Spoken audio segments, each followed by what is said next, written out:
Et rebonjour à tous, on se retrouve maintenant pour cette dernière conférence de la matinée. Alors, être entrepreneur, c'est parfois aussi gérer des conflits, que ce soit avec les clients, avec les fournisseurs, parfois même avec les institutions de l'État. Et c'est pas toujours simple à gérer, surtout quand ces conflits mettent en péril votre société. Le mieux, bien sûr, c'est toujours de trouver une solution à l'amiable. Et pour vous donner des conseils sur ce point, afin de régler ces conflits, nous recevons aujourd'hui Pierre Pelouzet. Il est médiateur des entreprises. Bonjour Pierre Pelouzet. Bonjour. Bonjour, alors aujourd'hui, vous allez nous répondre à cette question. Comment peut-on surmonter ces différents accrochages quand on est entrepreneur ? Oui, effectivement, heureux d'être ici ce matin et d'échanger avec vous tous. Notre sujet, nous, c'est est-ce que, encore plus aujourd'hui qu'hier, s'il n'y a pas cette confiance entre les clients, les fournisseurs, entre les gérants, les loueurs et leurs bailleurs, entre les administrations et les entreprises, c'est très difficile de faire du business, de développer l'économie, d'être en confiance, d'avoir de la compétitivité. C'est pour ça donc que notre sujet, c'est ça, c'est la confiance, restaurer la confiance au travers du dialogue. C'est pour ça que d'ailleurs nous faisons de la médiation, c'est parce que nous sommes persuadés que pour rétablir, renforcer cette confiance, il faut rétablir, renforcer le dialogue. Alors, comment ça marche? On a un certain nombre d'outils à vous proposer qui sont des outils publics. J'ai la chance d'être rattaché au ministre de l'économie et donc de pouvoir proposer d'abord un service public de médiation. Service public de médiation, ça veut dire quoi? Vous êtes une entreprise, une PME, une TPE, vous avez une difficulté avec un client. Des paiements qui ne se font pas, un contrat qui est interrompu, une fin de contrat qui se passe mal, un problème de propriété intellectuelle, voilà, tout ce qui peut se passer de compliqué, de difficile avec ce grand client, d'ailleurs que ce client soit public ou que ce client soit privé, vous êtes embêté, vous n'avez pas envie de vous fâcher avec le client, d'un autre côté, si l'argent ne rentre pas, si le contrat est interrompu, ça peut mettre en difficulté votre entreprise. Et c'est là où vous pouvez saisir le médiateur des entreprises et nous allons vous accompagner, vous aider, vous guider sur la démarche. En pratique, vous allez sur le site médiateur des entreprises, vous saisissez en quelques lignes, c'est très simple votre difficulté, voilà, j'ai un problème avec tel client, tel fournisseur, ça ne se passe pas bien, je ne sais pas quoi faire. Dans les jours qui suivent, vous êtes rappelé par un de nos médiateurs ou une médiatrice. Il faut savoir qu'on a 90 médiateurs et médiatrices aujourd'hui sur l'ensemble du territoire. Donc, il y a forcément un médiateur, une médiatrice près de chez vous qui va pouvoir vous rappeler, vous expliquer comment ça marche, vous faire entrer dans la confidentialité, parce que la première chose à savoir, c'est qu'une médiation, c'est confidentiel. Et à partir de là, vous accompagner, c'est-à-dire comprendre votre problème, vous donner peut-être un ou deux conseils. Parfois, ça vaut le coup d'avoir un regard extérieur sur la difficulté. Et puis, si une médiation est nécessaire, c'est soit vous, soit le médiateur ou la médiatrice qui va chercher l'autre partie, qui va chercher la bonne personne dans le grand groupe, dans l'administration, les amener, vous et cette personne, autour de la table ou du téléphone ou de la visio. Malheureusement, depuis un an, on fait bien plus de visio et de téléphone que de présentiel, même si on préfère quand même le présentiel. Et puis, commencer une médiation. Une médiation, ça va d'abord être l'occasion, de manière équilibrée, de se dire les choses.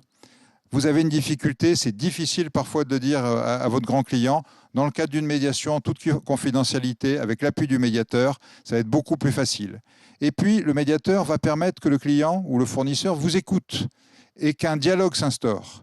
Et progressivement, ce qu'on voit, c'est, même si on rentre parfois assez énervé, assez fâché dans une médiation, on voit que petit à petit, les choses se facilitent, la discussion s'engage et on s'oriente progressivement vers une solution.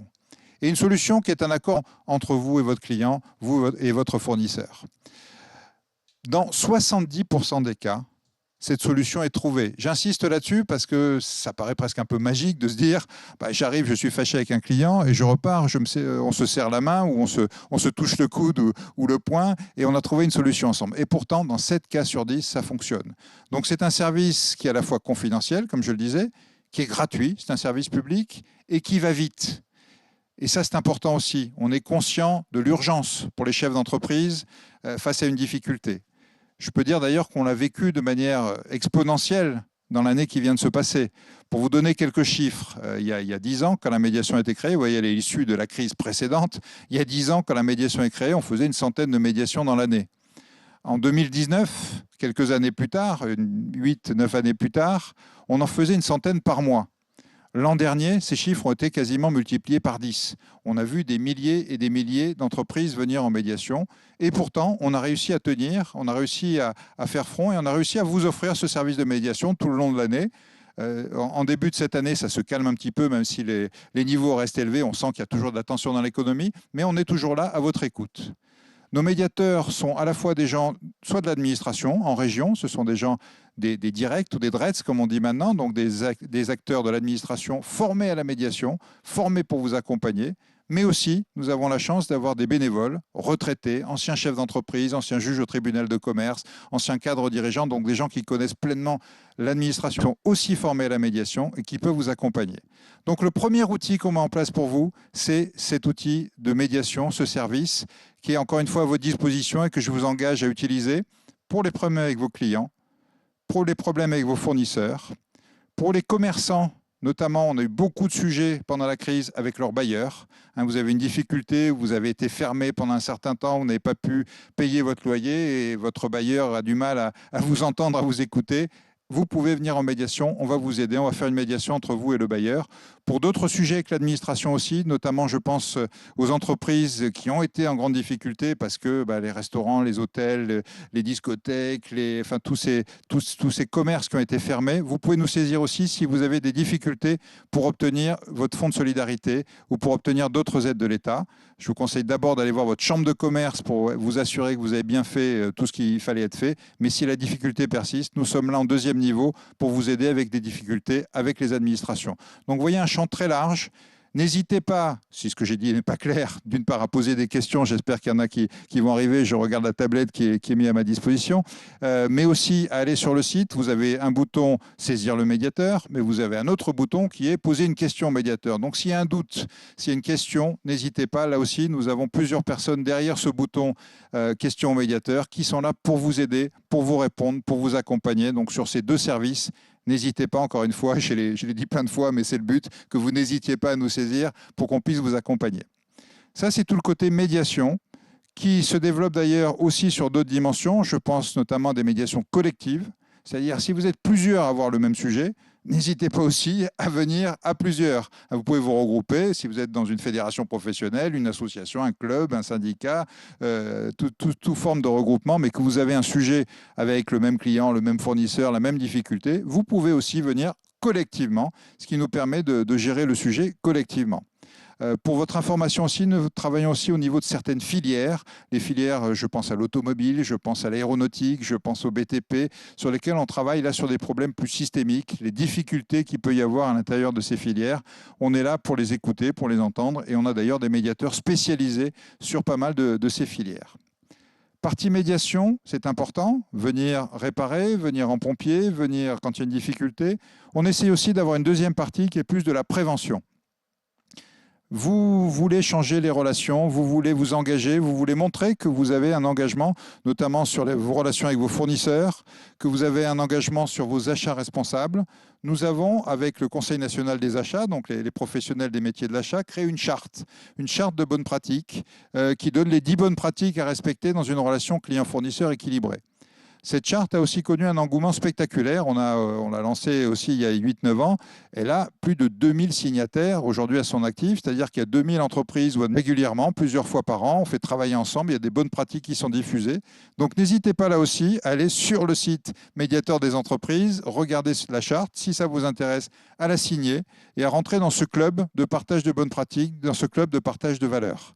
C'est important, si vous en ressentez le besoin, que vous y alliez et que vous rentriez dans cette communauté, parce que plus il y a de gens qui rentrent dans une communauté où on se dit payer en temps et en heure, avoir des relations équilibrées, s'intéresser à son territoire, s'intéresser à son environnement, c'est important, plus ce mouvement va être fort et plus cette notion d'intérêt collectif, de solidarité économique, de confiance vont être des notions acceptées, voire même normales pour notre économie. Et ça, c'est le but de ce qu'on poursuit.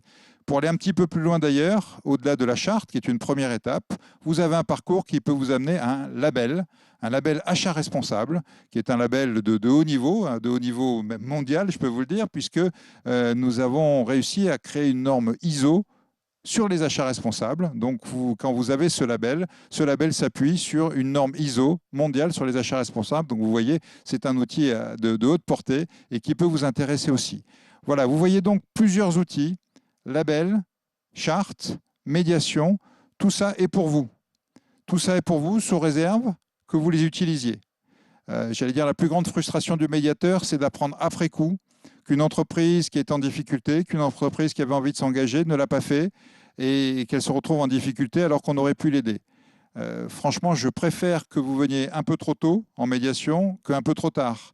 Une entreprise qui vient tôt, on peut la conseiller, on peut l'accompagner, on peut l'orienter, on peut lui dire attendez un petit peu, essayez peut-être d'envoyer un mail, de passer un petit coup de fil.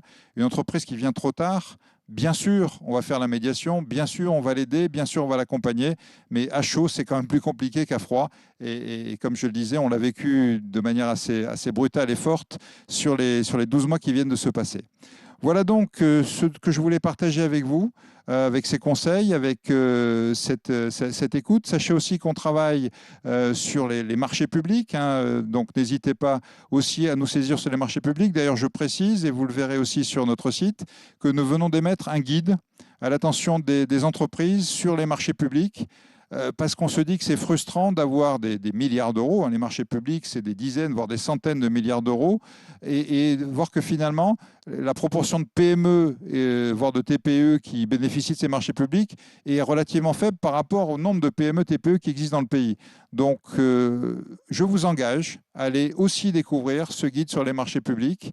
Il y a plein de nouvelles choses qui ont été mises en place pour faciliter l'accès aux marchés publics, pour faire en sorte que vous puissiez y aller sans trop de problèmes, que vous puissiez en bénéficier. Il y a des petits marchés, entre guillemets, qui permettent à des petites entreprises, entre guillemets, là aussi, d'accéder facilement à ces marchés. Et là aussi, s'il y a une difficulté, le médiateur des entreprises est là pour vous aider, vous accompagner. J'insiste notamment sur les mesures de trésorerie qui sont mises en place. On est bien conscient à la médiation qu'une des difficultés que vous pouvez avoir, en particulier en reprise économique, c'est la trésorerie. Vous avez aujourd'hui accès dans les marchés publics à des avances, à des acomptes. Il y a beaucoup moins de retenues de fin de chantier. Donc tout ça est orienté sur la trésorerie. Et puis pour finir, je vais insister sur deux outils que nous soutenons en parlant de trésorerie. Le premier, c'est un outil exceptionnel de crise qui a été mis en place et que je vous engage à découvrir si vous en avez besoin, qui s'appelle le financement du bon de commande garanti par l'État. Vous êtes une entreprise, vous recevez une commande, vous avez besoin d'argent tout de suite parce que il faut réembaucher les gens qui étaient en chômage partiel, il faut redémarrer les machines, il faut acheter de la matière première et votre trésorerie est un petit peu juste, notamment à cause de la crise. N'hésitez pas, vous allez voir votre facteur, hein, votre banquier, et vous lui dites « j'ai besoin de financer mon bon de commande ». Et il va pouvoir le faire parce qu'il a la garantie de l'État et que cette garantie de l'État lui permet, un, de vous octroyer cette avance immédiatement et deux, avec un taux extrêmement bas puisqu'il est couvert pour son risque. Premier outil.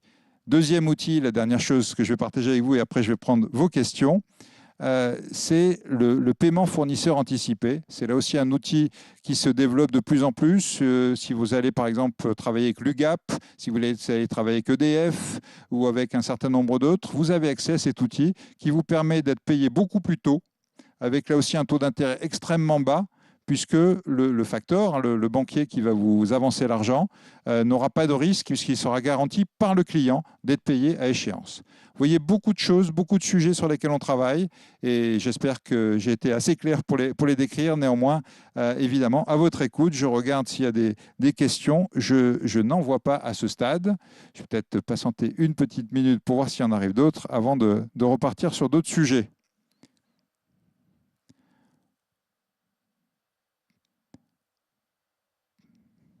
Pas de questions apparemment. Écoutez, ah si, je vois arriver, oui, je vois une remarque qui est mise sur le chat.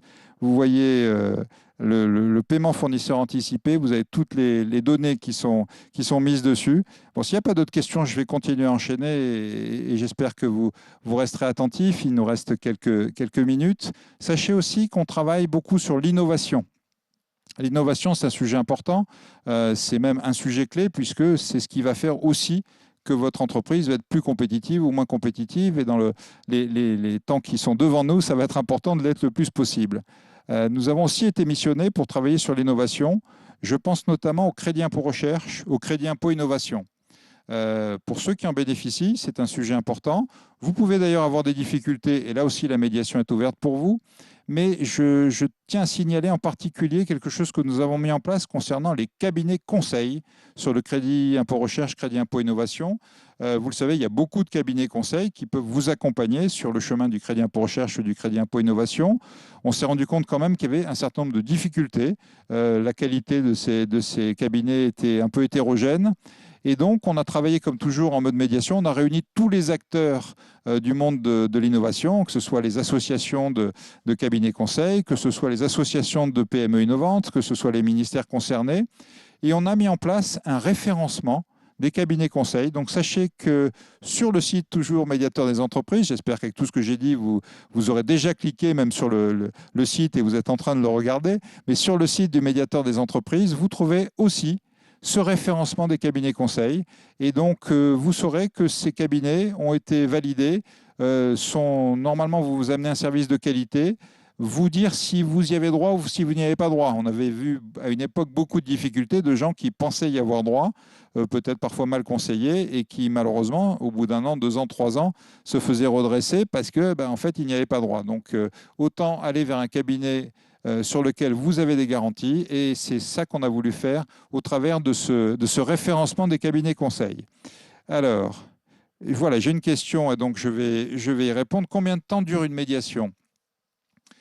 Une médiation, ça va vite. C'est un des intérêts d'ailleurs de la médiation, c'est que même si vous êtes dans l'urgence, même si vous êtes dans la difficulté, la médiation vous permet d'avoir un moyen accéléré d'essayer de résoudre votre problème.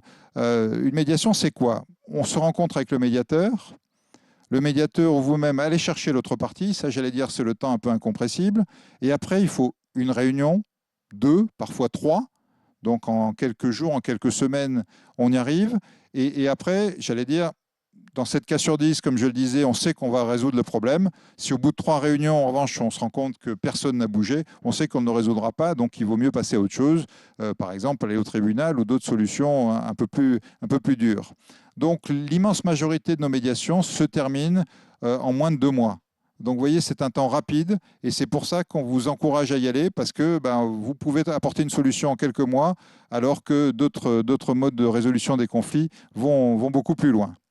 Voilà, je regarde. Est-ce qu'il y a une somme minimum pour faire appel au médiateur? Ce sera la dernière réponse puisque je vois qu'il ne nous reste que 2 minutes. En fait, non. Mais en fait, oui quand même. Pourquoi je dis ça? L'important, c'est que ce soit important pour vous. Donc, on a mis un seuil minimum qui doit être de 1 500 euros, qui normalement, toute entreprise en dessous de 1 500 euros, ce n'est pas si important que ça. Pourquoi ça doit être important? Parce que pour mener une médiation, il faut être à 2, il faut que ça soit important pour les 2. Donc, à partir du moment où c'est important pour vous, ça devient important pour nous. Donc, vous voyez, cette somme minimum est très basse, mais n'hésitez pas à nous poser tout problème. Parfois, il n'y a même d'ailleurs pas d'argent en concret, en enjeu. Quand je pense à une rupture de contrat, il n'y a pas forcément de somme, mais n'hésitez pas à nous questionner. Sachez quand même qu'en dessous d'une certaine somme, on vous engagera peut-être à aller vers d'autres formules. Si c'est pour faire du recouvrement de factures, par exemple, il y a d'autres formules. Si c'est pour faire une médiation, on est et on restera à votre disposition. Merci de votre écoute et bonne continuation à toutes et à tous.